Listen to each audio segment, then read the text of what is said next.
Hello everyone and welcome to academic English YouTube channel. आज की इस ग्रामर की जो ये सीरीज है इसमें हम करेंगे आर्टिकल राइटिंग।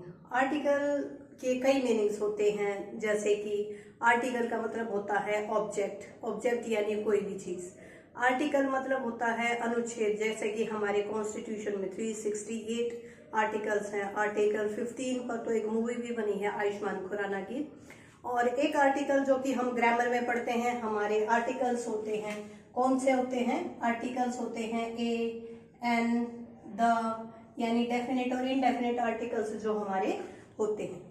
तो आज जो हम आर्टिकल पढ़ने जा रहे हैं, इनमें से कोई नहीं पढ़ने जा रहे हैं। आज हम बात करेंगे उस आर्टिकल के बारे में जिसमें अपने विचारों की अभिव्यक्ति देनी होती है। यानी इस आर्टिकल को हम कह सकते हैं कि ये एक ऐसे या एक रिपोर्ट की तरह होता है, जिसमें कि फैक्ट्स को भी बताया जाता है, अपने व्यूज को भी इसमें इंट्रोड्यूस किया जाता है। तो आर्टिकल जो होता है अ पीस ऑफ राइटिंग होता है।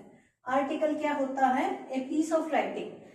किस चीज में लिखा जाता है? या तो ये न्यूज़पेपर के लिए लिखा जाता है, या मैगजीन के लिए लिखा जाता है, या जो जर्नल्स होते हैं उनके लिए लिखा जाता है, मंथली वीकली होते हैं या ईयरली, या फिर आजकल ब्लॉग्स के लिए लिखा जाता है किसी भी टॉपिक्स के बारे में। ये बड़ा वायरल हो रखा है आजकल ब्लॉग्स का। अब आर्टिकल के बारे में सबसे पहले इसकी एटिमोलॉजी के बारे में, यानी ओरिजिन ऑफ द वर्ड के बारे में हम बात कर लेते हैं। जो आर्टिकल शब्द है, ये ग्रीक वर्ड, ग्रीक भाषा के शब्द है आर्टिकुलस, उससे लिया गया है, जिसका मतलब है connecting points of two bones और जॉइंट्स और ऑब्जेक्ट्स। यानी दो चीजों को मिलाने वाला जो शब्द होता है उसको क्या कहते हैं? आर्टिकुलस कहते हैं, जो कि ग्रीक या लैटिन वर्ड से लिया गया है। आर्टिकल शब्द जो है धीरे धीरे इसने अपना आज का रूप धारण कर लिया है। ठीक है, तो सबसे पहले जब आर्टिकल लिखते हैं तो तीन चीजों का हमने ध्यान रखना होता है, जो हम हर चीज में बात करते हैं। आर्टिकल क्लियर होना चाहिए, यानी एम्बिग्यूटी के लिए इसमें कोई जगह नहीं होती।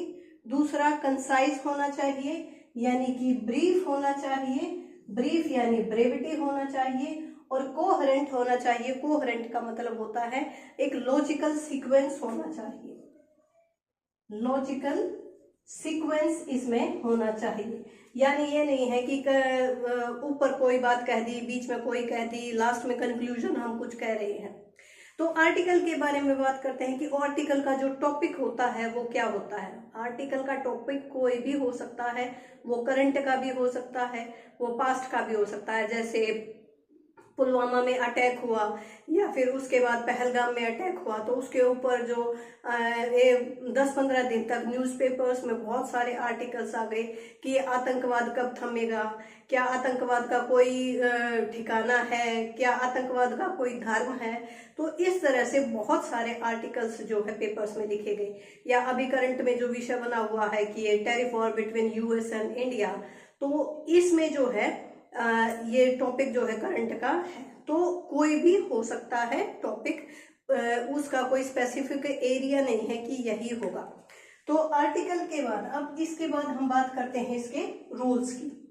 सबसे पहले आर्टिकल में हम फॉर्मल लैंग्वेज लिखते हैं, औपचारिक भाषा का प्रयोग इसमें किया जाता है। दूसरा, थर्ड पर्सन पीओवी, पीओवी होता है point of view, point of view, यानी जो लिखने वाला है वो एक थर्ड पर्सन की तरह, यानी ओमनिसेंट की तरह होता है। देखिए, जब भी कोई भी नरेटिव लिखा जाता है तो उसमें 3 पर्सन होते हैं। First person narrative POV, second person point of view, और third person point of view. तो यहाँ पर ये थर्ड जो है पीओवी यानी पॉइंट ऑफ व्यू से लिखा जाता है कि जो लिखने वाला है वो सब कुछ जानता है, और वो उसके बारे में, उसके डेफिनेशन भी दी जाती है, उसके बारे में कहते हैं ना कि क्रिटिकल एनालिसिस करता है, क्या सही है क्या गलत है। नेक्स्ट है इसकी जो लेंथ होती है। वैसे तो इसमें बता दिया जाता है जब भी आर्टिकल लिखा जाता है, पेपर में जो आता है उसकी जो वर्ड लिमिट होती है 120 to 150 तक होता है। लेकिन यूपीएससी के एग्जाम्स हैं या और दूसरे एग्जाम्स हैं, वहां पर कई में 250 to 300 या 600 वर्ड्स तक की लिमिट होती है। तो वो लिमिट दे रखी होती है। और वैसे आर्टिकल जो है 1 to 3 पेजेस का होता है मैक्सिमम। नेक्स्ट इसमें एक्टिव वॉइस का हम यूज करते हैं। एक्टिव वॉइस यानी डायरेक्ट भाषा में ये लिखा जाता है। उसके बाद फॉर्मेट की बात करते हैं। फॉर्मेट में कुछ नहीं होता, मैंने बताया ये ऐसे या एक रिपोर्ट की तरह होता है। रिपोर्ट में भी क्या लिखते हैं, पहले हेडलाइन लिखते हैं। हेडलाइन कैसी होनी चाहिए, हेडलाइन कैची होनी चाहिए, आई कैचिंग होनी चाहिए, ठीक है। आई कैचिंग का मतलब है कि जो तुरंत ध्यान आकर्षित करे, आई कैचिंग होनी चाहिए। उसके बाद है बायलाइन। बायलाइन का मतलब है नेम ऑफ द ऑथर होना चाहिए, किसने लिखी है, और बस उसके बाद इंट्रो, मिडल और कंक्लूजन। इंट्रो, मिडल और कंक्लूजन को हम किसके अंतर्गत लेते हैं, हम इसकी बॉडी के अंतर्गत लेते हैं, उसकी इंट्रो। जैसे अभी मैंने आपको टैरिफ के बारे में बताया, heading done the tariff war between India in US, ये इसकी हेडलाइन होगी। इसके बाद बायलाइन, कौन सा ऑथर है वो अपना नाम लिखेगा, और सीधे उसके बाद सबसे पहले क्या बताएंगे, अभी हमने बात की है इंट्रो देंगे, यानी सबसे पहले बताएंगे कि जो टैरिफ वार है उसका मतलब क्या, सबसे पहले टैरिफ वर्ड है क्या, उसका मतलब क्या है, कब ये शुरू हुआ था और कैसे ये आज के टाइम में इतना इम्पोर्टेंट हो गया है, ये इसका मिडल में लिखेंगे, यानी इसकी पूरी रूपरेखा। भारत का और अमेरिका का जो टैरिफ वॉर है इसके क्या दुष्प्रभाव होंगे, क्या इसके एवेंट्स हैं, तो उनका इफेक्ट होगा, और लास्ट में हम ये कहेंगे कि इसका सोल्यूशन क्या हो सकता है। तो इस तरह से जब भी कोई लिखते हैं टॉपिक के बारे में तो उसकी डेफिनेशन, उसका ओरिजिन, उसके इम्पैक्ट्स, उसके सही या गलत दोनों के बारे में चर्चा करके, और लास्ट में उसका हम क्या लिखते हैं, उसका कंक्लूजन लिख देते हैं और उसको फिनिश कर देते हैं। एंड द लास्ट इज, इसके स्टेप्स के बारे में बात करेंगे। सबसे पहला जो स्टेप होता है वही होता है हमारा टॉपिक सिलेक्शन। टॉपिक क्या है, और टॉपिक के लिए जो सबसे पहले उसकी आउटलाइन तैयार की जाती है, कि जैसे अभी मैंने बताया, चलो इसी का एग्जांपल लेते हैं कि टैरिफ वार का है। सबसे पहले मैंने क्या बताया कि उसकी डेफिनेशन देनी होगी, कब उसका ओरिजिन हुआ, सबसे पहले किस देश में लागू हुआ, इसका मतलब क्या है, आज के टाइम में इसका रेलेवेंस क्या है। तो यानी सबसे पहले क्या करनी पड़ेगी, मुझे उस टॉपिक के बारे में प्रिलिमिनरी रिसर्च करनी पड़ेगी, यानी अलग अलग सोर्सेज से मुझे उसके बारे में पता करना पड़ेगा, और फिर जो है मैं क्या लिखूंगी, उसके बारे में उसकी डेफिनेशन लिखूंगी। कि क्योंकि जब भी मैं लिख रही हूँ या कोई भी लिखता है न्यूज़पेपर में या मैगजीन में, तो एक ऑथेंटिक सोर्स होता है और उसके बारे में गलत इन्फॉर्मेशन नहीं दी जा सकती। उसके बाद है उसका लीड। अब लीड क्या होता है, जो भी उसमें मैटर दिया होता है उसकी जो बॉडी में, मतलब इंट्रो, कंक्लूजन, मिडल, इन सब में उसमें लीड होती है। लीड का मतलब क्या होता है, हुक ऑफ द आर्टिकल। ये मैंने इसलिए डाला है क्योंकि ये हमारा पीवाईक्यू है, आरपीएससी में ये क्वेश्चन आ चुका है, what is the lead in the article. Article में लीड क्या होती है, तो यहाँ पर आंसर था हुक ऑफ द आर्टिकल, इसलिए मैंने आंसर यहाँ पर सीधा लिख दिया है, क्योंकि जो ऑप्शन था ना मैं वही बता रही हूँ, हुक ऑफ द आर्टिकल। अब हुक क्या होता है, देखो हुक क्या होता है, इस तरह का होता है, जब भी कोई चीज पकड़नी होती है ना, उसको एंकर टाइप बोलते हैं, या किसी चीज को पकड़ के ऐसे उठा लेते हैं, तो यहाँ पर लीड का मतलब होता है वैसे आगे चलना, हुक मतलब किसी चीज को पकड़ लेना। आर्टिकल में इसका मतलब होता है कि आर्टिकल को ऐसे लिखना कि पढ़ने वाला आपके आर्टिकल को बिना पढ़े उठ ही ना पाए।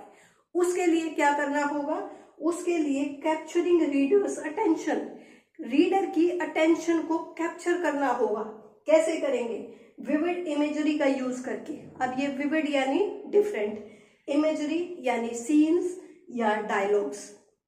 जैसे अभी टैरिफ वार का हम जिक्र कर रहे हैं, तो उसमें क्या सिनेरियो बताएंगे कि क्यों अमेरिका ने इंडिया के ऊपर टैरिफ वार जो है इम्प्लाई किया है, इम्पोज किया है, और उसके वो जो टैरिफ वार है उसके क्या क्या खुद जो ट्रम्प है उसका भी जो जैसे उन्होंने ट्वीट करके बताया था, तो उस ट्वीट को हम हेडिंग लिख सकते हैं, या फिर उन्होंने कहा था कि यूएसएसआर और इंडिया जो है उनकी इकोनॉमी डेड है। तो इस तरह की जो लाइन है ना उनको कोट करके और हम लिख सकते हैं। तो यानी विविड इमेजरी हम क्रिएट करके उसके बाद अपना आर्टिकल शुरू कर सकते हैं। नेक्स्ट है स्टैटिस्टिक्स। स्टैट्स में हम ये बताएंगे कि जो आंकड़े होते हैं, जो डाटा होता है वो दिया जाता है। अगर जैसे उसने 52% हम पर इम्पोज किया टैरिफ, तो उसके बाद जो है कितना असर पड़ेगा, कोई भी चीज कितनी महंगी हो जाएगी इंडिया में। नेक्स्ट है इमोटिव। इमोटिव का मतलब है इमोशंस।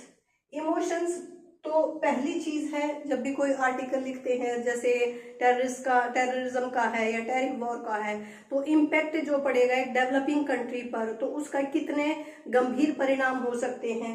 तो इमोटिव तो ये सबसे पहले होना चाहिए। And last is rhetoric. Rhetoric का मतलब होता है उसमें फील आनी चाहिए, ठीक है, एक रिदम होनी चाहिए, रिदम के साथ एक सीक्वेंस होना चाहिए। ये नहीं है कि एक लाइन कहीं लिख दी, एक लाइन कहीं लिख दी, उसका बिल्कुल सिस्टमेटिक वे में कंक्लूजन होना चाहिए। तो ये था हमारा आर्टिकल। मुझे उम्मीद है कि आर्टिकल के अलावा कि जो आर्टिकल से रिलेटेड जितने भी क्वेश्चन आए हैं, जैसे एक ये क्वेश्चन C3 से भी आया है, एक क्वेश्चन यहाँ से हुक ऑफ द आर्टिकल से भी आया है, इसके बाद इसके स्टेप्स के बारे में भी आया है कई बार, ये कहाँ पर पब्लिश होते हैं, इनसे भी आगे आ सकता है, एटिमोलॉजी से। तो जहाँ जितने भी आ सकते हैं या आ चुके हैं पेपर में, मैंने कोशिश की है उन PYQs को यहाँ पर करने की। तो उम्मीद है आज की वीडियो में अब जो मैंने आपको कुछ बताने की कोशिश की है वो आपको समझ में आया होगा। अगर आपको मेरी वीडियो ये पसंद आई है तो प्लीज इसको लाइक करें और शेयर करें। Thank you.